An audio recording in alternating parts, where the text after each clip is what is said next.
Hey y'all, and welcome to the Crazy Sock Lady YouTube channel. My name is Kay, and this is our February Q&A video. So I am taking all of the questions that I can get to from January's Q&A, and I'm going to be answering those here on this video. If you have any questions that you want to see answered in March's Q&A video, please be sure to put those in the comments down below this video.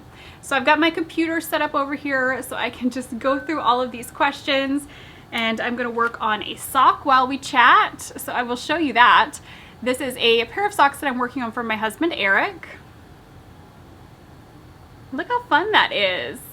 So this is an opal yarn. It is sweet and spicy. The color number is 8611.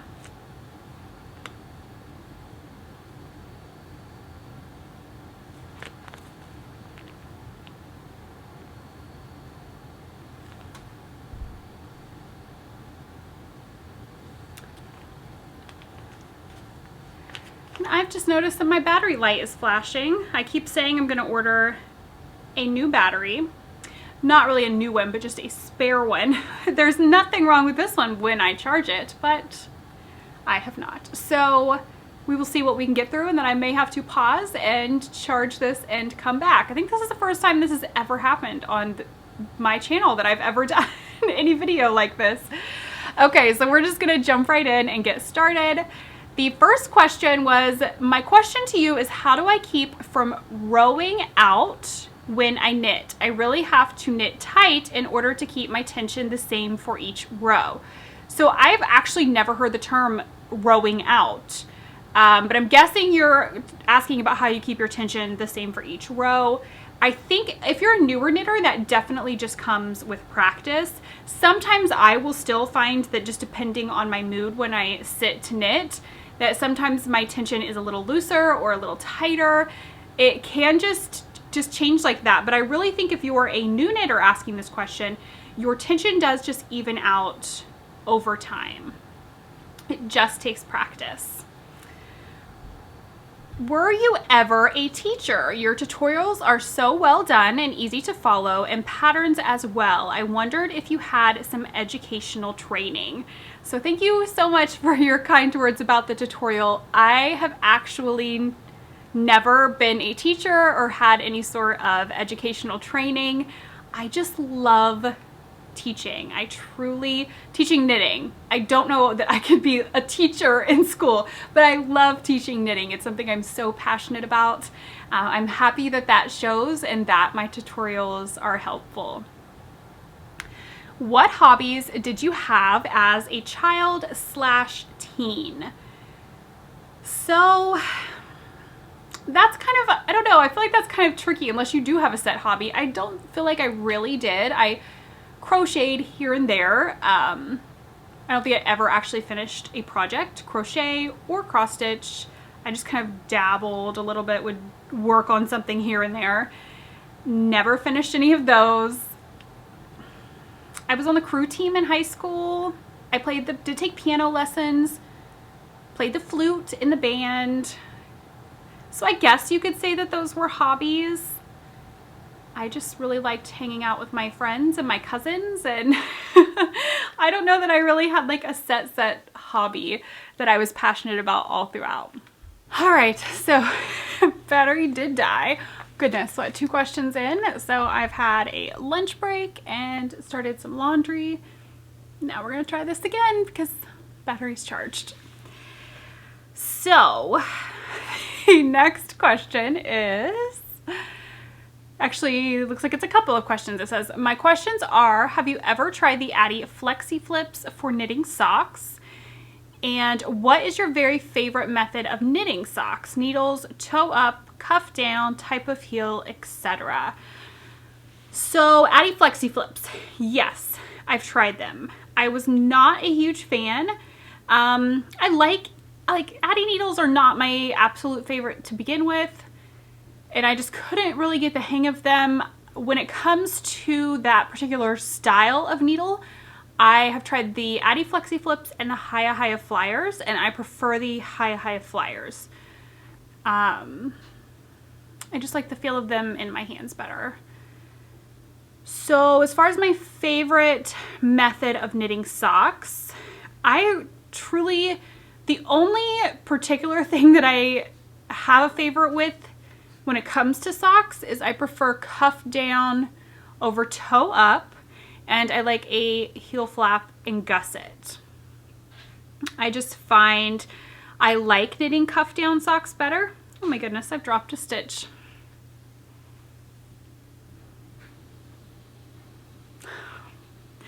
I like knitting cuff down socks better, and a heel flap fits me the best. So those are the only two things I really have a preference with when it comes to like magic loop or 9" or DPNs.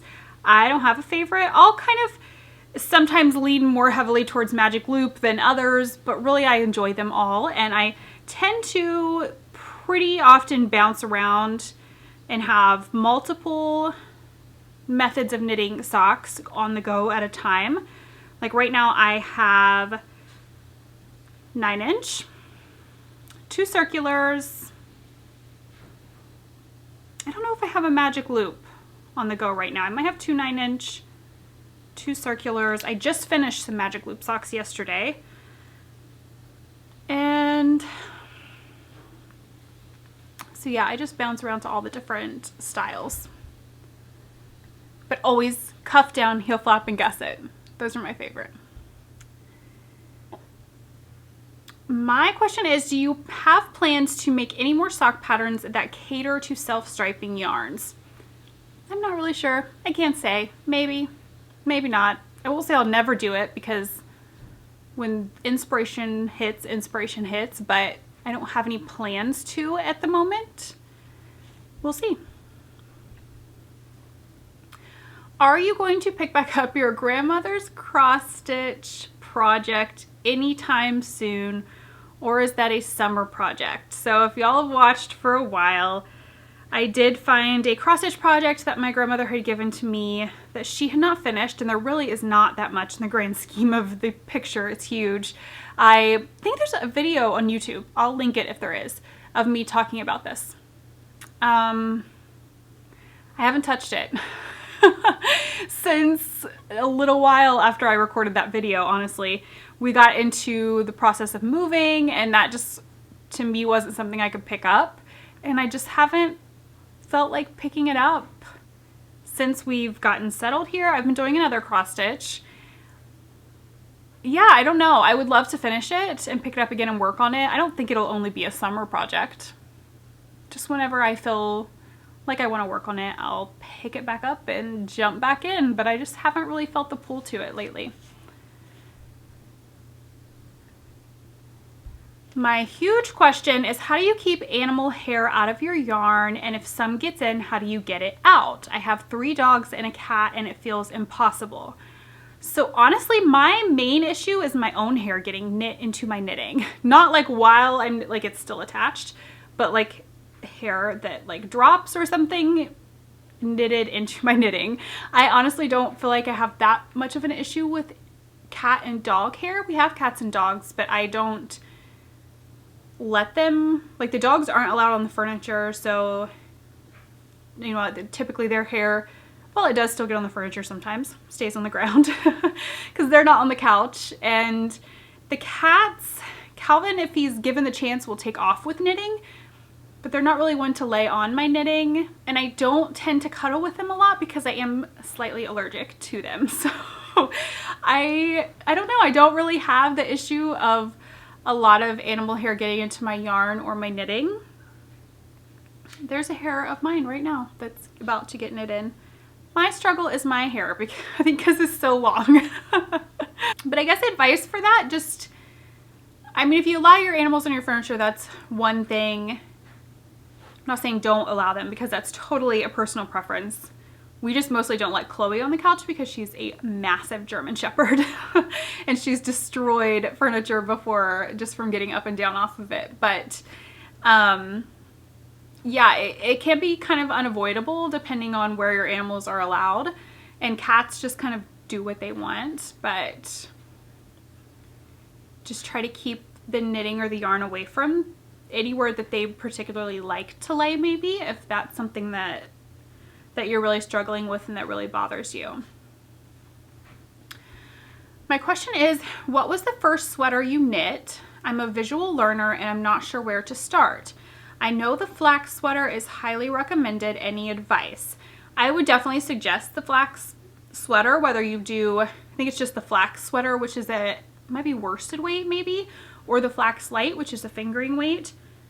I've done the flax light for a baby size and adult size, and it is a very well written pattern, very easy to follow, very beginner friendly. I can't remember what the first sweater that I did was. I think it was honestly a teddy bear sweater. I don't remember the pattern or anything, but a sweater that I made for Wyatt's teddy bear. I think I made him a couple, and that was the first one that I did.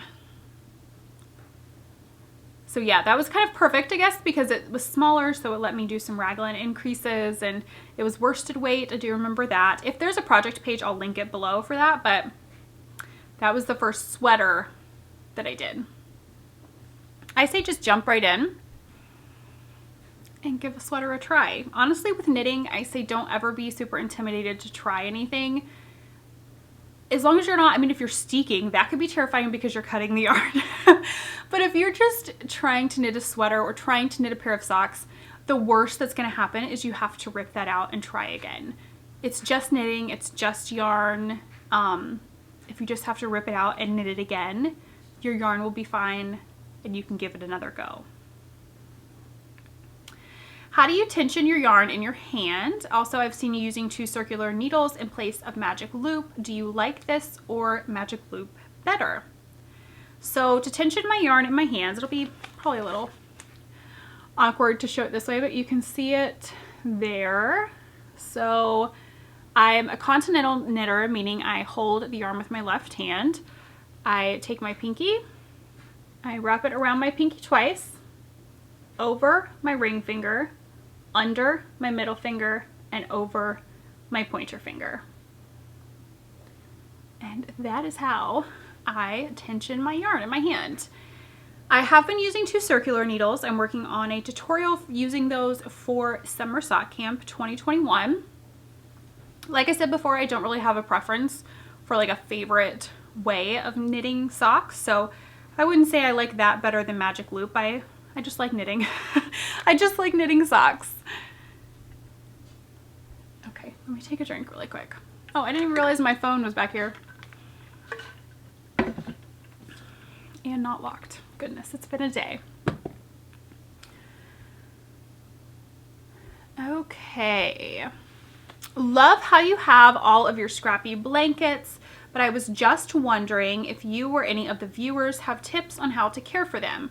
I live in a studio, so I don't really have the space to spread it out to dry.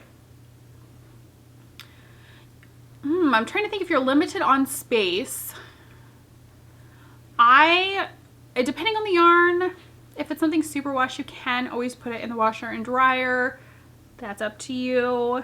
Personally, I will probably always throw mine in like the tub to let them soak, and then squeeze as much water out as I can and lay them across the floor or across the top of a bed. You could put towels down and lay them on the top of a bed, or if you have a patio, lay them outside. That's probably honestly what I'll do this summer, is give them all a good washing this spring probably, and lay them out on our back patio across the table. Probably I have a table right out here. I'll probably just lay them across the table, let them get that nice fresh air smell when something's dried out in the sun. If anyone has any tips for small spaces and how to care for your scrappy blankets, please put them in the comments below. Question: I've knit many socks, but I'm not super happy with how I join in the round to start. What process do you use to join on Magic Loop? I don't have a particular process that I use. I just start knitting in the round. I'll link my tutorial for knitting socks, vanilla socks on Magic Loop, and you can check that out if you want to see how I get started in the round. I am wondering what advice you have for someone who might want to start podcasting. That is exciting. So my biggest advice is just go for it, jump in, do it, have fun. Probably the biggest one is have fun. Just have fun with it. Don't stress about it too much. Don't worry about it too much. Just have fun. If you're having fun and enjoying it, that's going to come across on the camera and it'll all just flow from there. Why do you move so often? I think a couple of questions asking why we move so often. So I've went over this a lot of times before, but we've moved for my husband's job. He is not active duty military anymore, but he does work with the military. So we have moved for different jobs that he's taken, promotions that he's gotten, various different things relating to his job. My question is, how do you wash your scrappy blanket or whatever you've made with the magic knot ball? I made a blanket and washed and dried it and the knots all came apart. So I always, with everything I've done with the magic knot ball, have hand washed. I have not, and then laid it flat to dry. I've not thrown anything in the washer or dryer. I've always just soaked it for about 20 minutes with some wool wash, squeezed as much water out as I can. Sometimes I'll roll it up in a towel and press on the towel as well to get any water out. And then I just lay it flat to dry. That is a bummer that you washed and dried it and the knots came apart though. Why do you add collagen to your coffee and how long have you been doing this? So I use the Native Path collagen and I've been doing this for many months now. And my mother-in-law was one who brought collagen kind of, I'd heard about it, but she was taking it and was visiting us and talking about taking it and the benefits that she had seen to her skin. So I thought, I'm gonna give it a try. I tried some while she was here. She said, go ahead and try it. See if you like it. She said you couldn't taste it, and I kind of thought, oh yeah, right, I'll be able to taste that in my coffee. She had the unflavored kind. So I tried it and I was like, okay, I can't taste it. I read up on it. So there are many different benefits to taking collagen. I will link Native Path down below and you guys can check them out if you want more information, but it can help with wrinkles, with skin, hair, nails, digestion, bone and joint health. I mean, there are so many things. I will never be able to list them all that collagen can help with. I was kind of just thinking, okay, I'll take it for my skin. Maybe it'll help prevent wrinkles. But overall, I have seen so much of a change in a lot of different things. So my hair feels a lot fuller. I've had a lot of new growth. I was struggling a lot with hair loss. End of 2019 into 2020, just there was a lot of stress that happened in 2019. I won't go into it all, but there was a lot that happened and it kind of just took its toll emotionally on me, I think, and the stress of it. And so when I tend to get super stressed out, I lose hair. And I was definitely seeing that, and my hair felt thinner. But since I've started the collagen, my hair feels thicker. Like I said, new growth is coming in. And my skin feels so much healthier and has been clearer. My digestion is the #1 main thing that has changed since taking collagen. I will never go back to not taking it because my digestion is so much better. I will not go into details on digestive problems that I have had, but most of my adult life I have had problems. And it was probably 2 months into, about a month and a half, 2 months maybe, into taking the collagen that one day I just thought, oh my gosh, I have not had those issues in weeks. It was like it hit me that it's like, okay, I haven't had any of those issues. And they would kind of come and go. So I thought maybe we're just kind of in a period here where it's not a flare up and we'll see how it goes. And then it's just never came back. So that's a huge thing for me. And I will never go back to not taking it because of that. I do have a coupon code if you are a new customer with Native Path. So like I said, I'll link them down below. I think the coupon code is Kayla Litton 15. I'll put it with the link, just in case that's not correct. You said that you put your socks in bags to wash them. This may be a silly question, but do you put all in one bag or do you use one bag per sock or per pair? I'm so afraid I'll ruin my socks. So I put them in delicate laundry bags, just the like mesh with the zipper. I tend to put 3 or 4 pairs for like a larger sized bag, 2 pairs for a smaller sized bag. And don't be worried about ruining your socks. That would just mean that you get to knit more and buy more yarn. When I knit a beanie hat in my first attempt at socks, the band or cuff is loose. What am I doing wrong? So you may just need to go down a needle size. A lot of the times for ribbing for hats, not so much for socks, but for hats we'll ask you to do a smaller needle size. So you may just need to go down a needle size, and you could certainly do that on your socks as well. And that should make your stitches smaller, which in turn will make that a little bit tighter for you. Can you guys hear the cats scratching on the cat tree? They're all wound up chasing each other around. For the next Q&A, how did you and Eric meet? Oh, this is a couple of different questions, so we'll go through these one by one. So Eric and I met in high school. I was a freshman and we were both on the crew team at our high school. So we met doing that crew team. How many siblings do you both have and what is your birth order? So Eric has one sister and he is the youngest. I have 2 sisters and I am the oldest. I know your sister-in-law knits, but do any other siblings knit or crochet? So I've tried to teach my youngest sister to crochet, Courtney. She has not kept up with it that I'm aware of. I don't think she does it. Cassie, as far as I know, has not ever tried to crochet. I don't think she has. She does other crafts.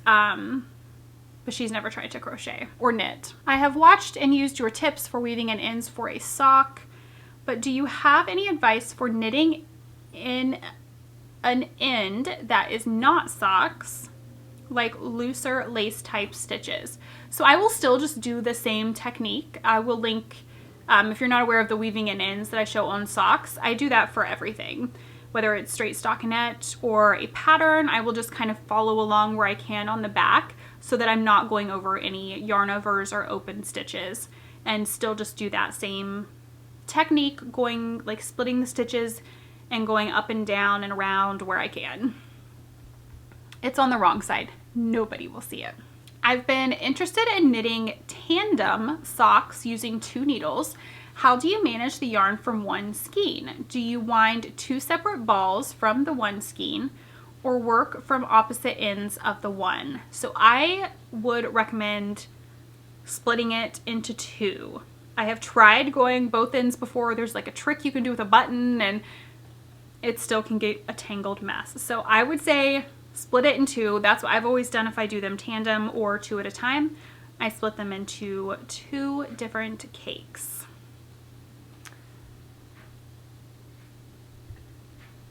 I'm moving soon with my fiance. Congratulations. It's going to be the first time I'm hours away from everyone else I know.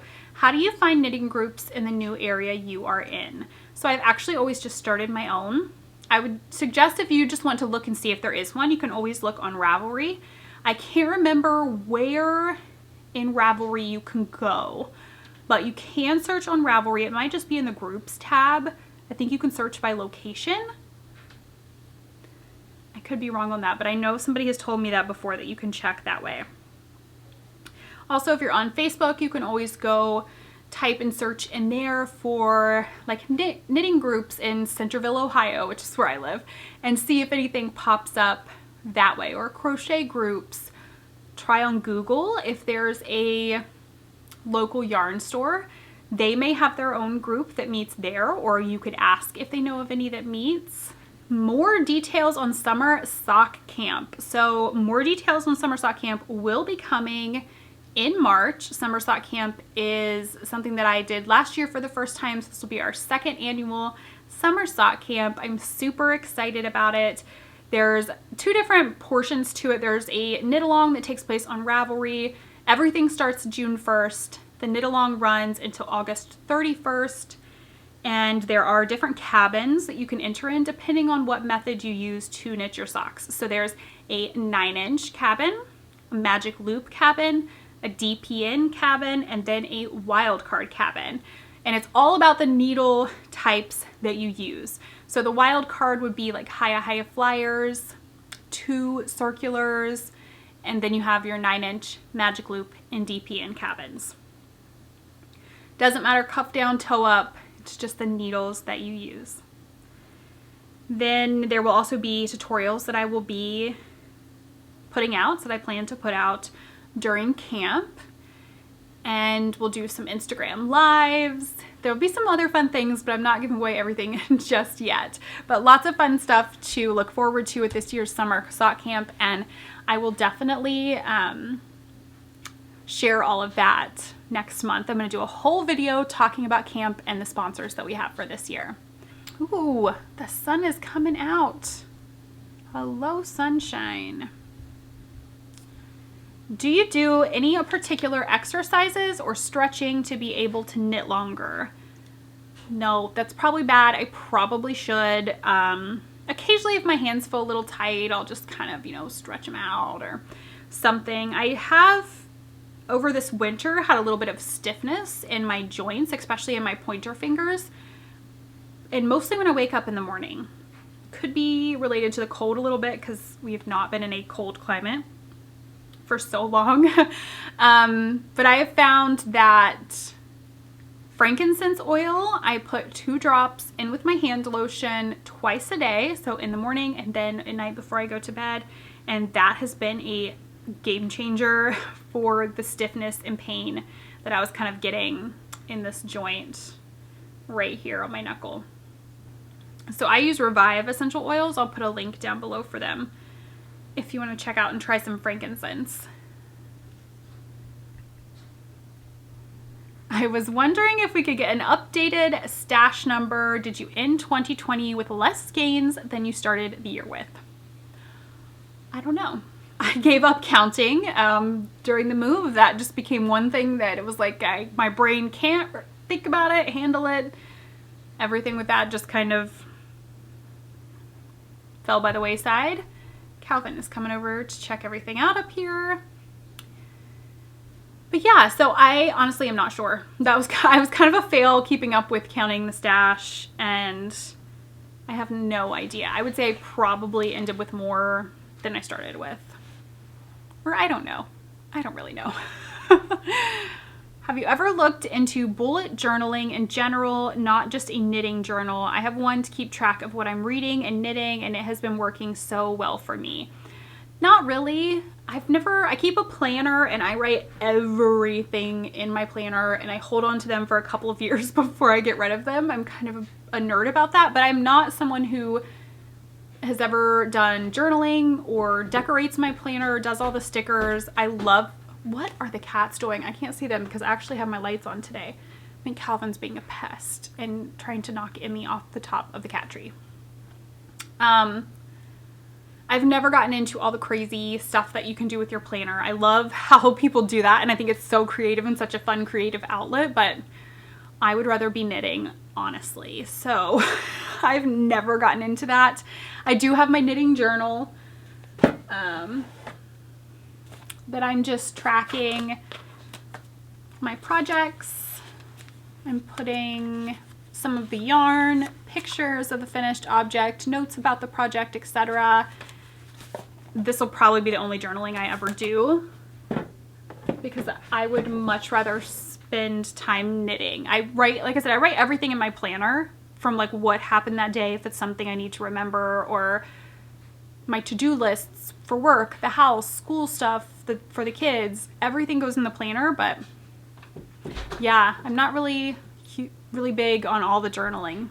Do you do YouTube and social media full time? It never occurred to me until this video that I've never heard you mention a day job of sorts. If so, how do you like it? How did you transition into doing social media full time? So I don't work outside of the home. I am a full-time housewife and mother, which is a job in and of itself. But yeah, I don't have a out of the house day job, I guess. So I've been a stay-at-home mom for quite a long while. I think since my boys have been born, I've only worked maybe 2 of those years, and Austin he'll be 15 this September. So I have loved staying home. And yeah, YouTube, I mean, that's kind of become YouTube, social media, designing patterns, all of that has kind of become a bit of a job. I do make money off of it, but I still think of it as fun, and I'm blessed to be able to do something that I fully and completely enjoy. So I didn't really make a big transition into it since I was a full-time mom. It's just kind of slowly trickled into becoming something that does provide financially for our family. What is your knitting style? So I am a continental knitter. I hold the yarn with my left hand. So this next one has a couple of questions within this. The first one, it says, "Hi Kay, I am early to bed too. I am wondering, do you read before sleep or right off to sleep land?" So sometimes I read before I sleep, sometimes I don't. It just kind of depends on how tired I am and what time I do get into bed. If it's 9 o'clock when I get in bed, I just typically go right to sleep. But if I'm in bed by 8:30, I'll read for a little while. If I can keep my eyes open, sometimes I can't, and then I go to sleep earlier. When you finish socks, do you always soak and block them using sock blockers? Do you have sock blockers in every size for your family members? Have you ever used the size adjustable blockers, and if so, which do you prefer? So I very rarely ever block my socks. I know that I feel like a kind of a controversial thing because some people block them every time and fully believe that you should block them, and that's perfectly fine. There is no right or wrong way to do it. I personally don't feel the need to block mine every time. I feel like when I wear them, they're going to block out, the stitches are going to even out, it's going to be fine. It's not a big deal. The only time I do block them is if it is for a pattern design and I need to get some nice photos and I want some with them not on a foot, then I will block them. And sometimes if they're for a gift and it's, say, got a cable pattern down the front and that just kind of will sometimes cinch up the front a bit, I will block them to kind of even that out if they are for a gift. I do not have sock blockers in every size for family members. So I typically will just, if they're from my mother-in-law, she's a little bit smaller than I am. I can't remember off the top of my head what size foot, but I will just use my sock blockers for those, and I'll use my sock blockers for Eric. I did recently, they're actually right here to show on this week's podcast, I ordered a pair of sock blockers larger than mine for Eric's socks. But let's be honest, those will probably just be to take pictures. I put socks on sock blockers for pictures a lot, but that does not mean they have been blocked. I have used adjustable sock blockers. The ones that I had, I had a hard time keeping the adjustable part that would like come out and move in place, and it just made it really awkward to try to get a sock on or off of the blockers.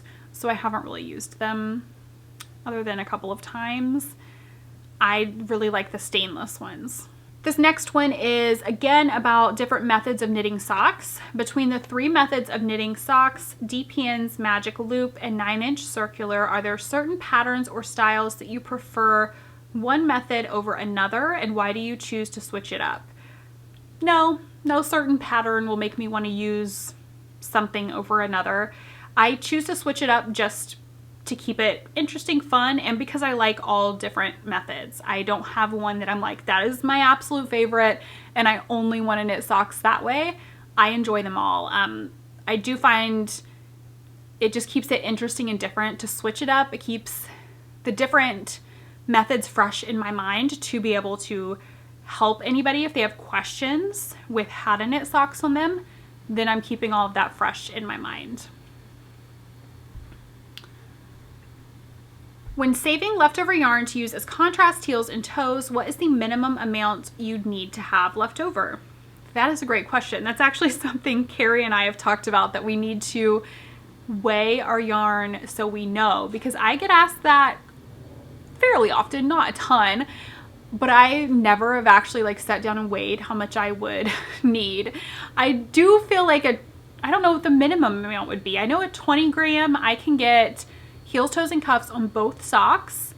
If I'm doing that, I will do a shorter cuff than normal. My normal is 20 grams, 20 rounds.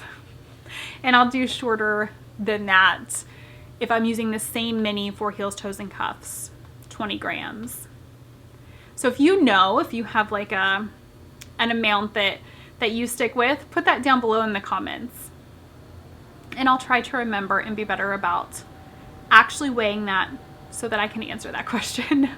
I'm having a hard time deciding what measurements to use for knitting my husband a pair of socks, such as cast on, leg length, foot length, etc. Any help would be appreciated. Thank you. So I'm going to link my vanilla sock tutorials down below. There's 3 different methods, and there is a written pattern that goes along with that. And I talk about the 3 different sizes that I have and the circumference for each size. I recommend measuring at the widest part of the foot and seeing what the circumference is. If you want something that's going to give some negative ease, look for that within the measurements provided in the pattern. Leg length is just a personal preference. Does he want shorty socks, or does he like socks with a longer leg? That's completely just personal preference. Foot length, I've never measured my foot or my kid's foot or Eric's, nobody's, to see what the length is. I always just go by their shoe size. I Google shoe sizes in inches, and that will pull up a chart. It'll have European shoe sizes, and then it'll have inches. How many inches total is that shoe size? So that's going to tell you the total length of what the foot needs to be. I am always available for help via email. So that'll be down below, and you can always email me with any sock help that you need. And if it's a question that you don't want to wait for the next Q&A to have answered, if it's something time sensitive, you can always email me with those as well. What sock pattern would you recommend for a beginner sock knitter? So if you are completely beginner and you just want like a vanilla sock, I do have those vanilla sock tutorials that'll be linked down below. If you're wanting to do something just a little bit beyond vanilla, I have morning coffee socks. That is a great one. I am knitting a pair of those right now. It's just a knit pearl textured pattern, super fun, great fitting sock for something that takes you just beyond that vanilla sock. Have you knit any nylon-free socks? Did you need to do anything differently? So the only pair of socks that I've knit that were nylon-free were actually a design that I did for Signature Needle Arts. They had sent me some Malabrigo? I think it was Malabrigo sock that was 100% superwash merino, no nylon. I'm not sure how they've held up or anything, because I worked the design up and then sent the yarn, or sent the socks to Signature to have there for marketing purposes. So I've never worn socks that don't have nylon. I actually went through my stash to try to find some yarn that didn't have nylon to make a hat with, because I thought, okay, I was struggling with going through my stash and finding something to make a hat with, but not having the thought like, oh my gosh, but I want to make socks with this. This would make such pretty socks. So I thought, okay, let's look for something that has no nylon. I think I found 2 skeins that have no nylon. So I'm not much help with that question, because I only buy sock yarn that has nylon in it. That's just what I do. I obviously go into shopping for yarn with a very particular project in mind, socks. And to me, that means something with nylon, because that's going to make it a bit more durable. You could always, if you have a yarn you love and you want to make socks with it that's nylon free, maybe use a contrast for the heel and the toe. those, I know some people can wear on the bottom of your foot overall, but your heel and your toe are gonna be two of your most hard wearing areas, especially your heel. So maybe do a contrast, something that has nylon for the harder wearing areas. And maybe that would help make those last a little longer. Okay, let me double check here. I think I have gone through all of them. So we did, oh, there's one more. So can you show how you hold your yarn and maneuver the yarn for knits and purls? Let's see if I can step back behind the camera here and hold the yarn in the front without having to completely readjust this setup. Let's try it.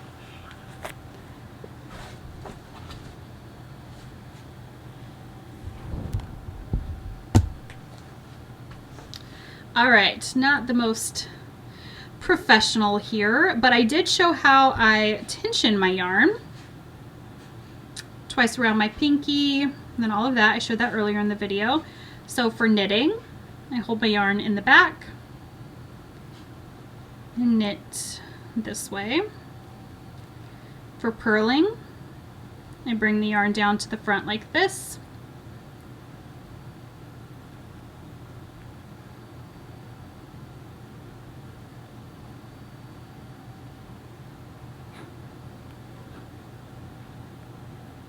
And purl like that. Okay, like I said, not the most professional setup there to show you that, but I hope that gives you an idea of how I knit and purl. Let me take out those purl stitches there. So that is actually all of the questions that I have on here from our February Q&A. If I happen to miss any of them in the comments, because that does happen, I try to like pull them as they're coming in and save them here on my computer. So if I missed any, please put them down below. And if you have any new questions that you want answered in March's Q&A, put them down below this video in the comments, and I will answer all of those next month on our next Q&A. I hope that you guys enjoyed this little chat, and I will see you again soon. Until then, happy knitting. Bye.